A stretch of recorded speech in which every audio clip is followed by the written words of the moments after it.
I talked to Lip's husband, who's currently behind bars for the alleged unaliving of the popular YouTuber that we've all grown to know and love over the past 6 years. And what he said may or may not surprise you. Now I'm going to go through the series of messages we had. He messaged me 3 times. I contacted him directly through the jail, a website. And I wanted to see like where his mental was, how he was doing, and overall if he had anything to say to he and Lips' subscribers, if there was anything he wanted to discuss or talk about. I made sure to let him know that I'm not trying to in any way infringe on his case. We discussed some other things that I blocked out for privacy reasons, just because it's no one's business. But overall, I want to get you guys' opinion, the ones who have been following the Lips case, about how production is holding up. So I have receipts of the messages. I'm going to put them on the screen. If you like content like this that revolves around scandal, controversy, true crime with a twist of humor, make sure to hit that subscribe button. I cover true crime cases and things of similar nature. I felt personal attachment to this story. But without further ado, let's cover these messages between myself and production. I started off the conversation by saying, "Hey production, my name is Lindsay. I'm a YouTuber. I've been currently talking about your situation online and keeping subscribers informed about the legal situation. I have 3,500 subscribers, and I wanted to reach out to you to check in on your mental health. I have done quite a few videos on you and Lips, as you both were inspiring forces for me in social media creation, and your videos made me smile always. With that being said, I wanted to reach out to you personally to see how you were doing. I also wanted to know if there was anything you would like me to share with your subscribers personally. I can make a video on my channel to get the word out to YouTube. You have not been forgotten. A lot of people are confused and hurt, and I am sure you are too. If you're able to respond to me, I would appreciate it. I hope you are keeping yourself safe. I truly do wish to hear from you and hope you trust me to tell your story while you are inside. I respect your wishes either way, but many people are waiting to hear from you. If you need any items in commissary specifically, let me know and I will order it tomorrow. Please stay in prayer, Lindsay Unfiltered."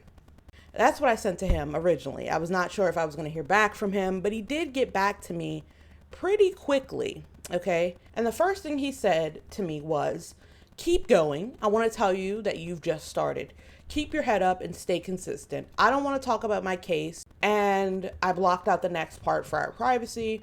And he says, "If you don't, that's all right. I'm still going to watch your show when I get out. Just keep the faith even when it's hard." So this to me was shocking because I was expecting for him to talk about himself. Like, I'm feeling scared, I'm feeling shocked, but it's coming from a part of he's trying to give me advice to keep my head up, stay consistent, which are some of the hardest things to do in YouTube creation. So while I do appreciate that, I feel like I was expecting to hear a little bit more from him, but I have to respect his wishes that he doesn't want to speak about his case, right? I said, "Hey production, thanks for your reply. Yes, YouTube is an uphill battle, especially when you're a small creator like me trying to find your place. I try to keep the faith and never give up. Keep God first and keep your head up, okay? Okay, I hope everything goes okay with the situation. The internet is hurting and y'all are missed. If there's anything you'd like me to say to the subscribers unrelated to the case, I can relay that message on my channel. Thanks for speaking with me," right? Very polite. I didn't want to come accusatory. I didn't want to come from an attacking stance. I wanted to come from a place of, this is an open space. I do want you to feel comfortable enough to speak with me, right? He said, "As for me, I'm really looking forward to meeting my lawyer. There's nothing like having a person to represent you, And we're 23-1, so besides a few hours in the day, I'm stuck in the room. Sleep or playing the game or reading my Bible. I'm just waiting on that special day when I get to finally say my piece. Till then, I'm still staying prayed up." After that message, he sent me another message, and he said, "And to tell you the truth, I don't have anything to say. Keep God first in all things and everything will work out in his way. No matter the difficulties, no matter the problems, I feel my husband's still here with me.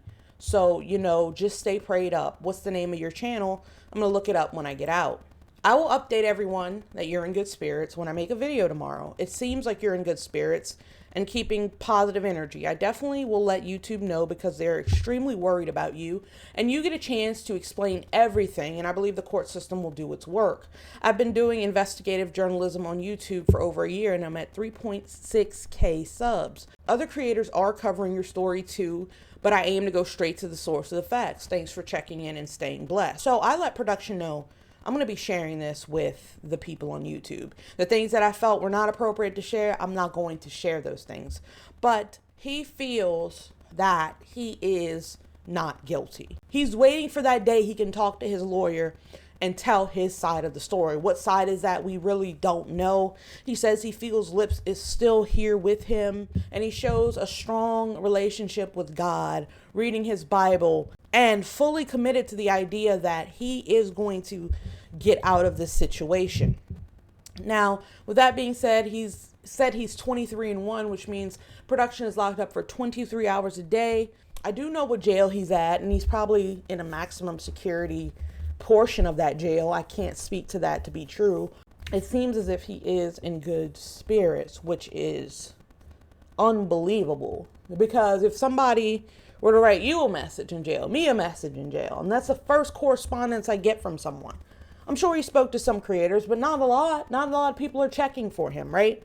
And we can say with good reason because we don't know what happened. All we know are the alleged facts. I would probably be complaining and saying how horrible things are for me in there and moping and crying and all of these things through the messages. But he seems to have a different idea. He seems to have the idea of optimism. And I just don't really know where that's coming from. From the facts of the case that I have received, the facts of the case that I have reviewed, it does look as if this happened as a direct result of actions by production.